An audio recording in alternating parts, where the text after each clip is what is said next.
Welcome to the Apologetics Guy Show. It's the podcast that helps you find clear answers to tough questions about God, Jesus, and the Bible, and then helps you to be able to turn around and explain your faith with both courage and compassion.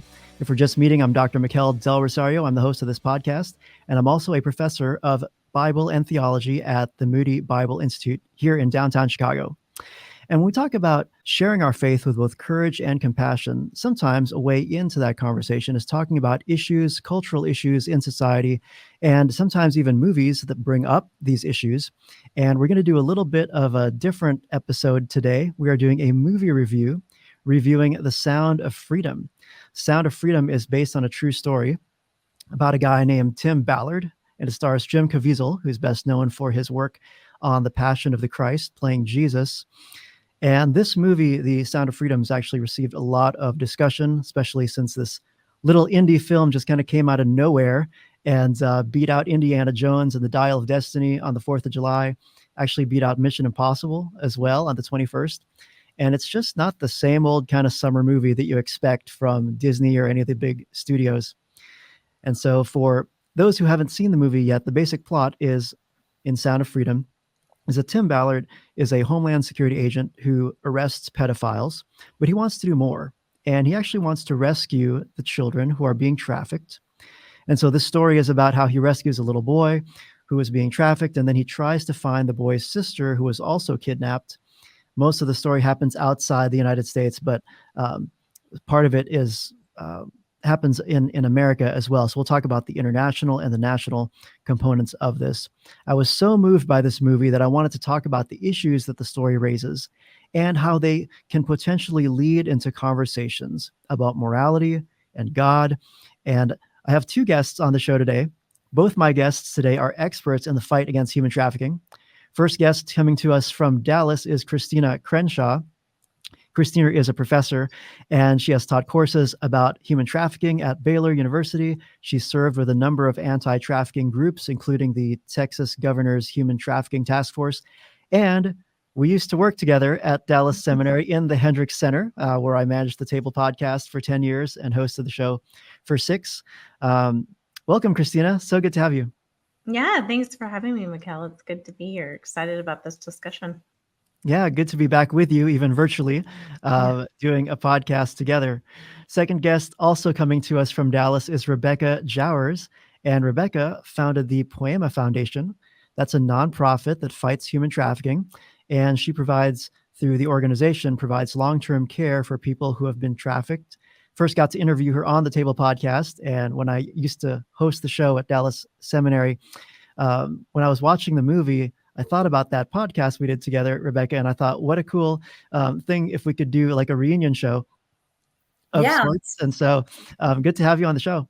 Yeah, thanks, Mikel. It's good to see you again. It's so cool to have both of you on the show with me to talk about this movie.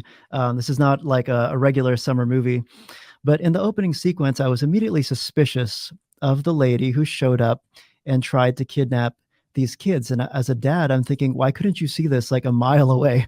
How realistic was that in the way that she tried to get the trust of the dad and tell the kids they were going to be part of this talent agency kind of thing? How realistic was that? It depends on the context. But the idea of someone gaining a child and parents' trust and then grooming them is actually very common. Particularly in the US, that happens most often with people that kids are familiar with, that parents are familiar with. It could be a coach, it could be, some sort of a mentor. But usually, which is the case with sexual abuse, period, but we see this with child trafficking, it's often not a stranger on the street that a child or a parent has never met. Most often when kids are trafficked, particularly domestically, it's someone who has gained their trust. But that said, to answer your question, Mikel, that's not unusual either for in developing countries like the one that this movie is set in. Takes place in South America. It's not unusual for someone to recruit either. And even along those stories, we see a gamut of parents who maybe didn't quite know what they were giving their kids to, but someone showed up at their door and promised a better life, or that their kid was their ticket out. I think typically the narrative, what I've heard of IJM or Unbound, other organizations, H21 that I've worked with, is usually the narrative is, hey, give us your kid, we'll educate them, we'll put them to work in a restaurant, and they'll send money back home. And it seems like a really winsome narrative for parents who are in poverty. But I would say this is not the most common way that kids are tricked into trafficking, but it's also not unusual to have what is sometimes referred to as a bottom girl. I don't love that term. Terms are always evolving in this kind of justice work, but that is essentially, sort of like how we move away from using the word pimp or even John with this trafficking word, but those are often terms used for someone who is doing this selling of children. And then the recruiting is sometimes referred to as a bottom girl. And that is your bottom line person who is going out and doing the recruiting and sort of acts as the front for the operation. But yeah, would love to get Rebecca's thoughts on that too, on how common or how often this happens. But I would say, for me, it depends on the context. It's not uncommon, but it's definitely not the most common way that kids are trafficked, particularly domestically. Rebecca, what would you say? Yeah, well, again, I've heard pros and cons on the film, and it's a film. They can't tell the entire story in the context of a 2-hour, show. One of the things that I feel like is a backstory to the film that probably you couldn't see is, so there's no mom in the picture. And typically what we see perpetrators do is they find where the wound is, whatever wounding a person who's potentially vulnerable to be trafficked, the perpetrators will spend time getting to know them. This woman maybe could have been building a relationship with this young girl, realize there's no mother in her life, stepping in to kind of fill that void. And then we don't know. She could have known her for 6 months. We had a woman in our safe house. She was 18, broken family, a lot of the vulnerability factors at home. The pimp groomed her for a year online, built a relationship, developed trust with her. And then much like what these people did, oh, you're going to be a star and you're going to go away and we're going to, earn money for your family. What he told her is, she wanted to be a hairdresser. You're going to have your own salon. We're going to travel the world. You're going to work on famous people. And I just need you to do this one thing for me so we have enough money, and it begins with building a relationship, playing on vulnerability and building trust. We don't know how long that lady had been grooming that young girl or building a relationship and even the father and building trust.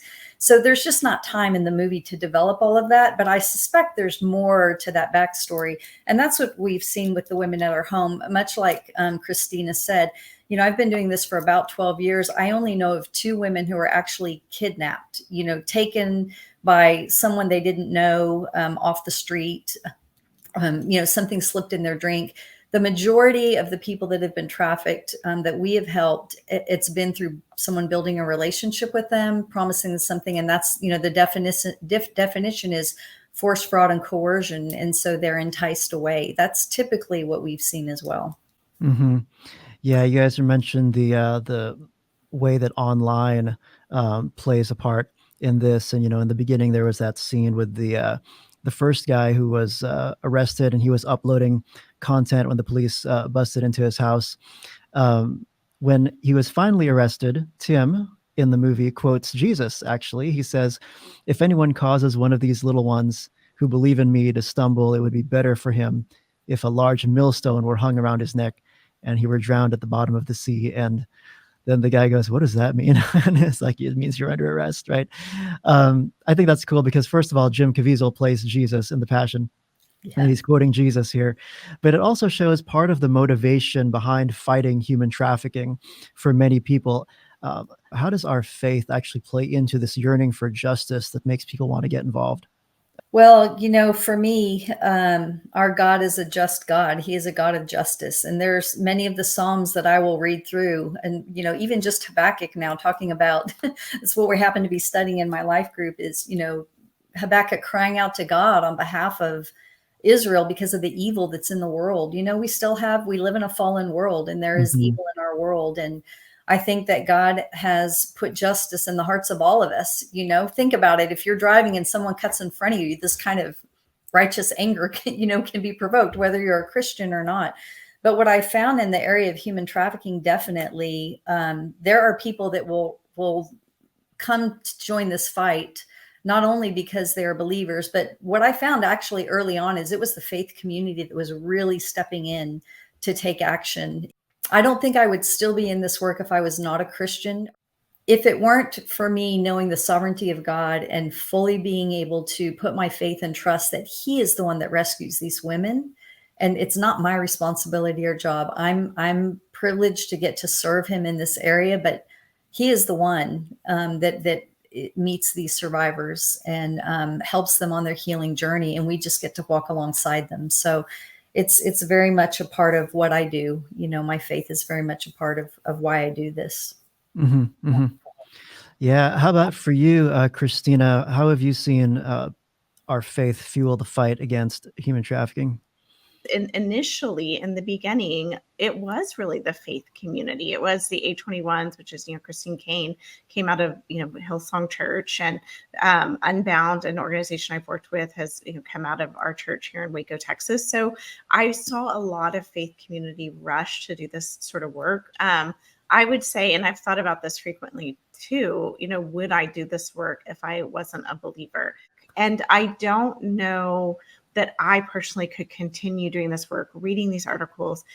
I mean, the stuff, Rebecca, that I'm sure you have encountered with these women, it's just gut wrenching. And that's particularly true of children. But we have a God who is redemptive and restorative. I mean, that is a true narrative that gets me through doing any kind of justice work, but particularly this sort of justice work. So in that sense, Micah 6:8, what does the Lord require of us? That we love what is good, that we desire to do justice, that we walk humbly with our God. And so it is with our God part that really is the wind in my sails for doing this. It's knowing that there's an opportunity to lead people to the feet of Jesus. And that's true for any justice work. But in this case, as Rebecca noted, there's not much at the end of the safe house, at the end of the therapy. What are we giving these women and children if not hope in Jesus? And that is not necessarily a talking point that you're going to hear from secular groups. And it takes all stripes to do this kind of work. Mm-hmm. But what is unique about believers in this space is that we ultimately are leading people to Jesus for ultimate healing and redemption. That in ourselves and in the world, nothing else is going to satisfy or heal.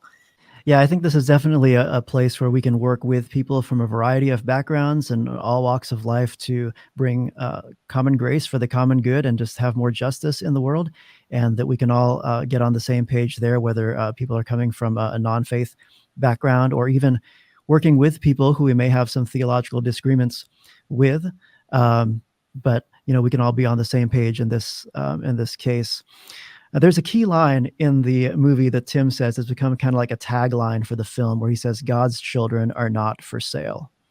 And that's just like a key idea. And there's a t-shirt that Angel Studios has to promote the film that has that on it. Because there's a sense that human trafficking, specifically the selling of children, is objectively evil, no matter how people justify what they do to themselves. And that's what motivates Tim in the movie.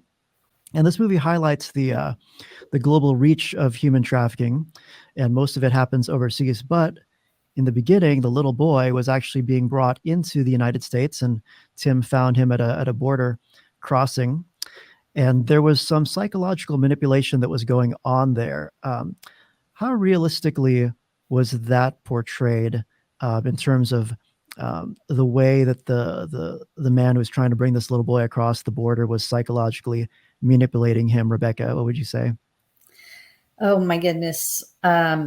Sadly, we see that often. So if you'll remember, he made a comment to the little boy, promising him if he came across and did what he was going to be required to do, his sister would be safe, that then she would be okay. And I remember 10 years ago, the very first resident we had in our safe house was, she just turned 18 2 weeks prior to coming to our home. And she'd been actually, the first 5 women in our safe house were victims of familial trafficking. So it was either biological mother, biological father, grandmother, or adoptive parents. And so that's just a note to make. It does happen, oftentimes people don't consider family perpetrators. It's not on their radar, but it needs to be, which is part of the reason we do the training for medical professionals. But so this young girl had been in foster care since she was about 2. Her original abusers were her father and her paternal grandmother. And she ended up being sold to a pimp. And she had a little sister who was 2 years younger than her. And so when she came to our home, the first 6 months, trying to just get their central nervous system regulated is a challenge, and it takes a very long time. And what she kept saying to me is, I've got to get back to work full time soon. And so what I would do is just ask questions. I would say, well, tell me more about that. Tell me more about having to get back to work. And basically what her trafficker had told her is that if she did not get back to work, if she did not work and bring in a certain quota, a certain amount of money, that they would kill her little sister. And the reason she believed this, so it's one thing to threaten that and tell a child that, but this little girl had actually been taken out to a campground. So they'd put her in a trunk of a car, taken her out to a campground. And the only reason I know this story is because the social worker over her case was visiting her at our home. She was from another state.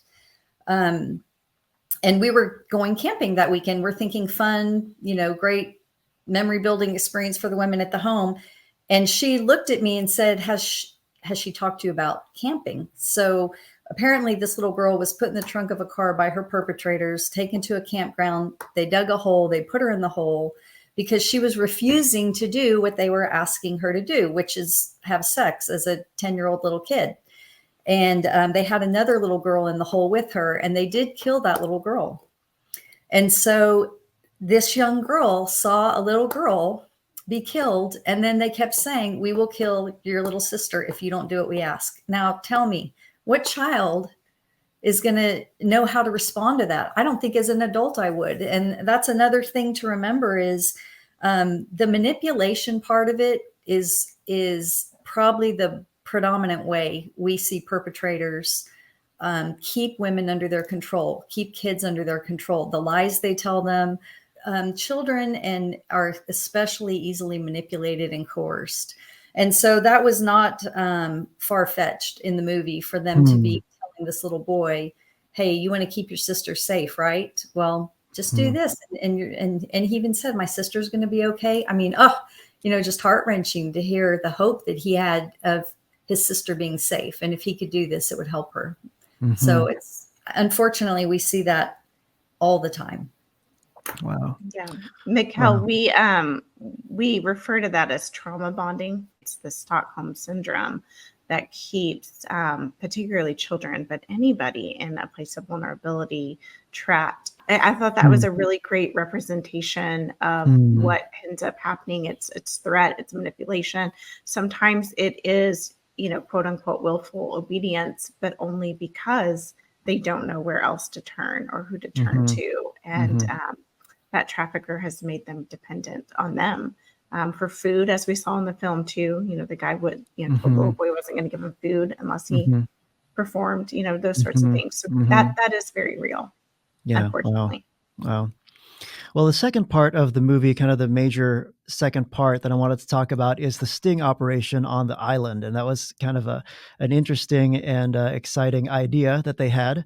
And I wonder if there are any details or nuances that you saw in that sting operation scene on the island that the average viewer who doesn't work in this area may have overlooked. How did the film accurately portray the complexities of this operation? Well, I don't know. Rebecca, I don't know if you have more to say. I'm not on the law enforcement side. I've sat on several boards here in Waco, Human Trafficking or Heart of Texas Human Trafficking Coalition. I have worked with, we have a renowned detective here, Joe Scaramucci. I will sing his praises. He's just known domestically, maybe even globally, for being an expert in what he does. And I have always heard him criticize, rightly, this organization. I won't say their name, I have it written down, but just to honor the organization behind the film, from his perspective of law enforcement, they don't necessarily work well with law enforcement is what he would say, that they are doing what our impetus is to do, which is storming down doors and rescuing children and arresting the bad guys. And I think that is the heart cry of all of us. But one of the things that I've heard people in that line of work remind me is that blows covers and it blows operations. And so, for example, like, I don't think you could repeat that sting operation in that country. Like, they know now, or to get, like, IJM, International Justice Mission, will say this too late to get all hands on deck in another country to work from that same view of justice and that same, idea of prosecuting perpetrators, like that. It's a very American ideal that we are trying to impose on other countries. So there's just all of these complexities and layers that I think come with trying to bring an American law enforcement agency into another country. The movie makes it look like it worked beautifully, and maybe in that circumstance they did. I don't have, intel into that. But I have heard my friends who are, FBI, my brother-in-law works for Border Patrol under Homeland Security. I have just heard them lament, critique the ways that organizations like this storm into other countries and then make it more difficult for law enforcement to work undercover. So I don't know if that is like a place of discussion that we want to go, but I thought the film was great. I loved that operation was successful. And I remember when it happened, it getting worldwide news coverage. I remember reading about that. But I think people have also said that it's maybe not the most effective way to rescue children from trafficking. That's interesting. There's another layer there for those of you who work in that area that just regular moviegoers don't get. That this brilliant idea isn't something that everyone's on board because it can't be replicated, as you said.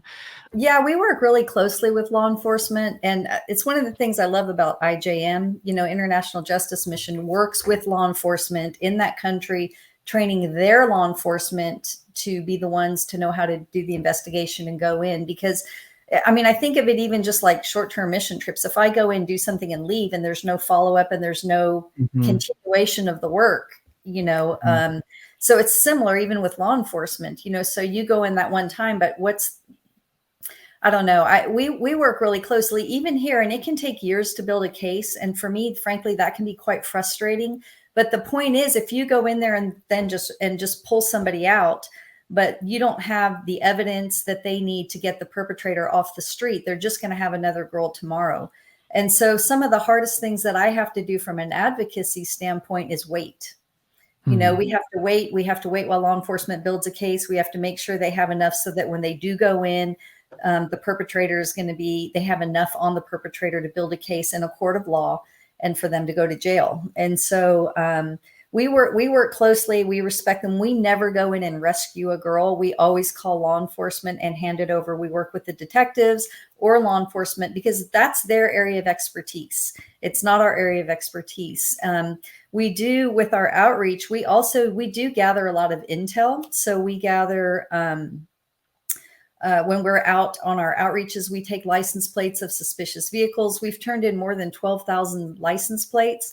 And from those, there's databases where they take that information and they're able to track a car. So if there's one car that's been at 6 hotels in the Dallas area, and then we have private investigators that are on social media, and this particular owner of the car is friends with 3 missing girls that we're trying to find, we turn all of that over to law enforcement, and then they're the ones that are able to take that and build a case and hopefully rescue the kids out of it. So we work closely with them. I know internationally it looks very differently, but I kind of echo similar to what Christina has said. It's kind of been similar things that I've experienced as well.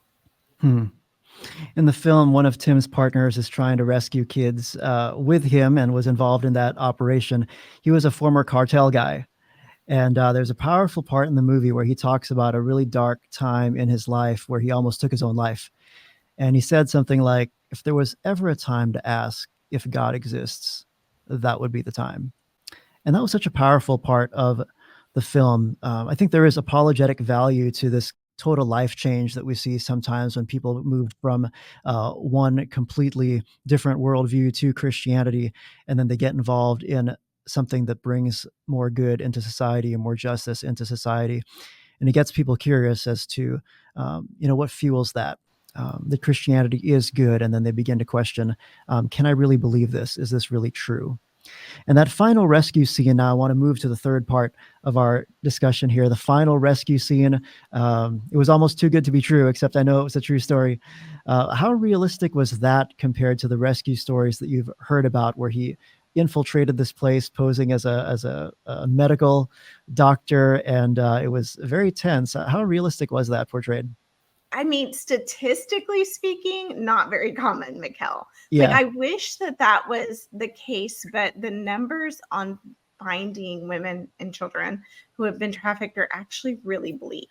Those sorts of a kid goes missing and isn't recovered is a more common story than a kid goes missing and is recovered, particularly if we're talking overseas. And at some point, Tim Ballard's friend in the movie says, he was like, this girl you're looking for could be down the road, or she could be in a completely different country. Because that is the reality of kids who are trafficked domestically too. I just think we have better tracking systems in the US, Amber Alerts, that sort of thing, than we do overseas. So unfortunately, that redemptive ending is not super common. I've got more stories of people who have gone through rehabilitation and come out the other side healthier than I do of stories where I know kids have been trafficked globally and then found. So I don't know how common that ending is, but it is the ending we all want. So I don't fault them for ending on that. That's what we were all longing for. And I would say that leads back to our faith, because we want redemption and restoration. All of us long for that, in humanity. So not super common, but the ending that we're all working toward.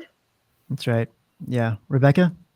I've had girls that have been promised, but the perpetrators buy them tickets and fly them to another country. Like, you're not going to see that person again, and unlikely. And sadly, domestically, what I see is that a lot of times there are more missing kids than you can even imagine. So we had a girl, we were on outreach with our posters of missing kids, and we got a hit. So we recognized the clerk at the hotel recognized a girl on the poster, said she's actually in room 12. So our private investigator comes, sits in the parking lot, gets eyes on her, calls PD. So luckily, and I have to say this is where my faith comes in, because God knows where every one of these kids are. And we have had so many times we've been on the trail of a child and the case just went cold. And then out of the blue, something will come up, and we have a prayer team. We have intercessors that are praying for these kids, praying for the private investigators. But the sheer number is crazy, like Christina was saying. So we're in the hotel parking lot, eyes on this kid. There happened to be a team of detectives down the street serving a warrant. So this whole team of PD, Dallas PD, came to the hotel to get this kid. And it was actually two sisters that were being trafficked. And that detective told us that day that there were 6,000 open cases of missing minors in Dallas alone.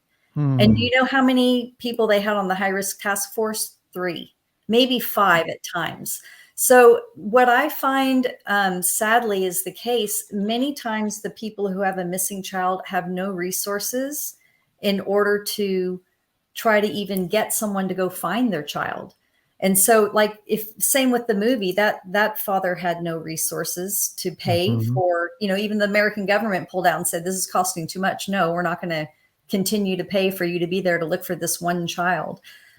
We've seen a lot with one of the things with tracking our missing kids with the posters. Often they will go missing and they turn up pretty quickly. Kind of because of social media, because they're kids and their prefrontal cortex isn't fully developed. Like, I'll tell you we had a girl who was trafficked to Louisiana, and she was at the mall and her pimp bought her some tennis shoes, and she had a picture outside the store with her new tennis shoes and posted it on social media. And it happened to be a kid that was on one of our missing kids posters. So the private investigator saw that on social media, called the detective working on her case in Louisiana, and they sent law enforcement to just peruse through the parking lot looking for her just in real time. So as technology is what's the word I'm looking for? Improved over time. And then, as Christina said, we just have more resources here to be able to look for these missing kids.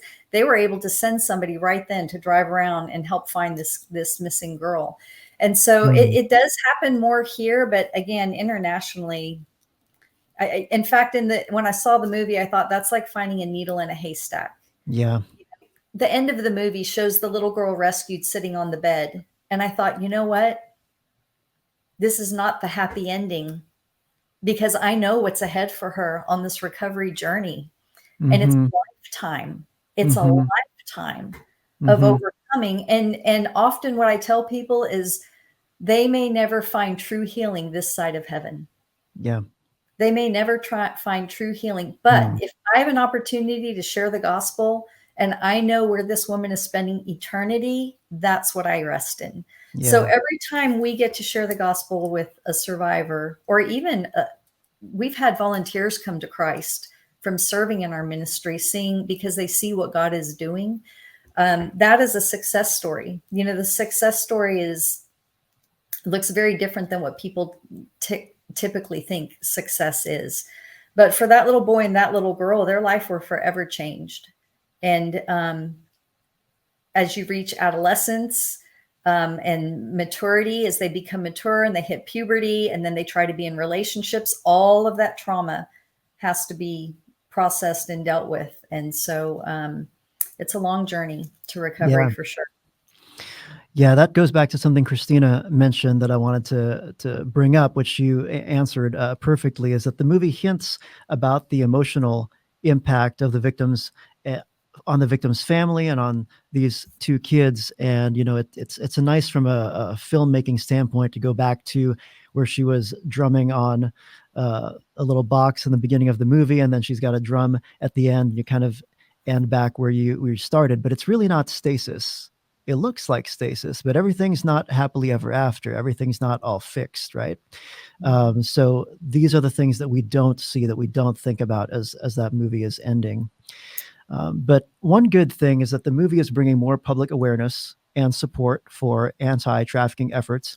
What do you hope people would take away from this film, and how can they actively contribute to the fight against trafficking? Christina, and then Rebecca. Yeah, so I think that would be my ultimate hope for the film. You know, I don't have nearly the critique of this film that some of my colleagues in this field have. You know, even just recently, a friend of mine in the DFW area wrote for one of the major newspapers, and it was a pretty harsh critique. And a lot of the things that we've talked about, I think that maybe we talked about it more charitably than this article does. But I read, and I know this person, you know, personally, you know, good friend. And so I wanted to hear her perspective. And I think essentially she felt like this was the Hollywood version of what happens in anti-trafficking efforts.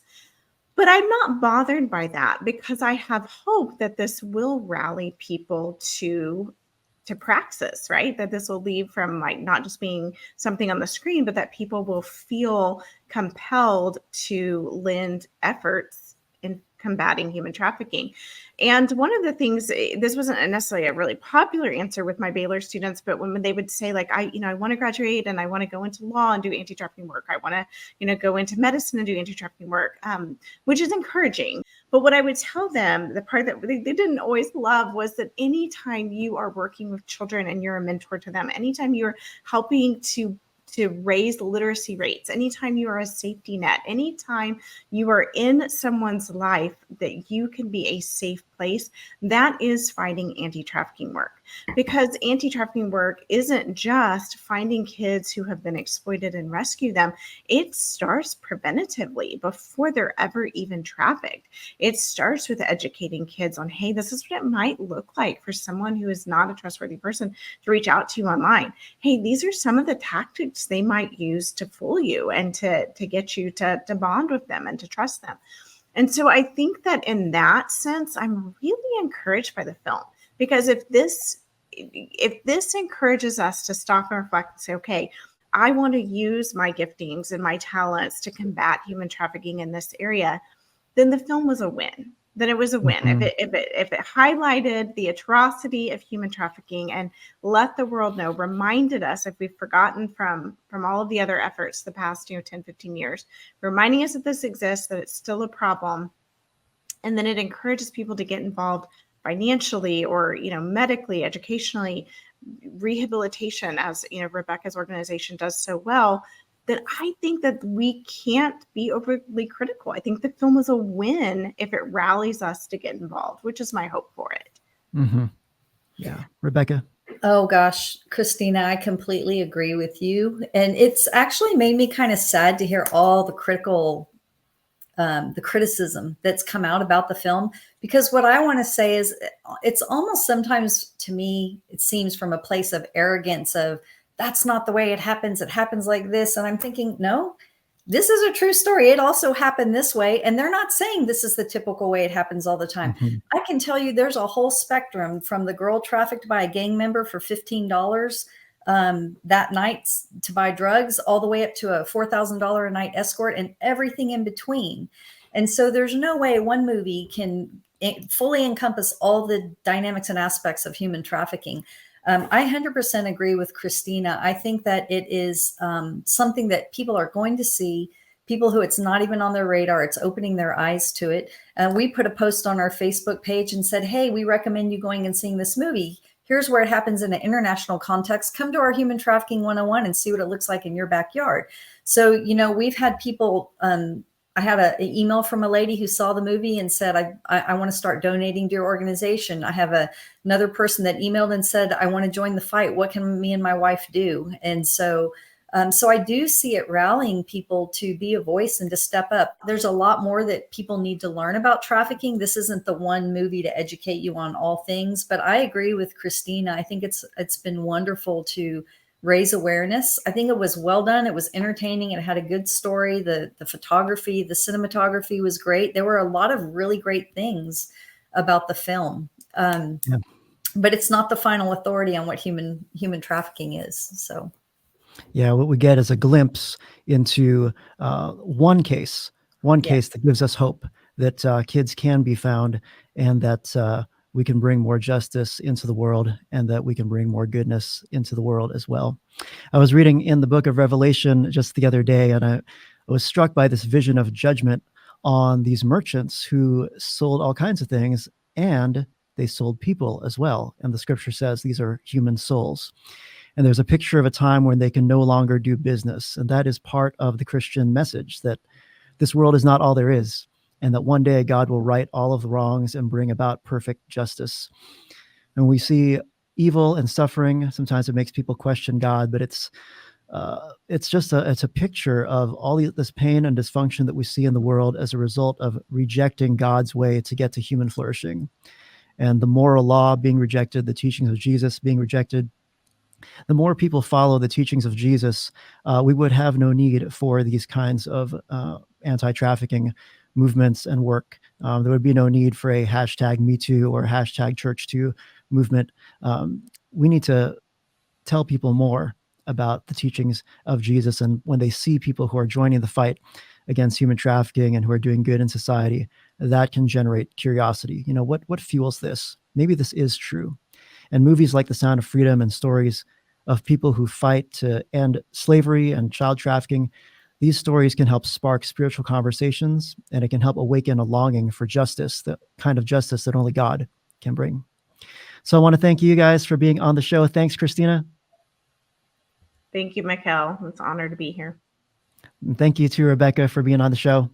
Thank you, Mikkel. And Christine, it's always a joy to get to be with you as well. And for everybody listening and watching, we thank you for joining us today for a different kind of episode here on the Apologetics Guys show, hearing these insiders' takes on the movie, these anti-trafficking experts reflecting on Sound of Freedom. If you do enjoy the show, please leave us a review on Apple Podcasts. It really does help get the word out about this show so more people can know what we're doing here. Please do leave us a review on Apple Podcasts, and drop a comment on YouTube if you're watching on the YouTube side. And if you'd like to support the show, please leave us a super thanks on YouTube. I'm your apologetics guy, Mikkel, and until next time, keep the faith.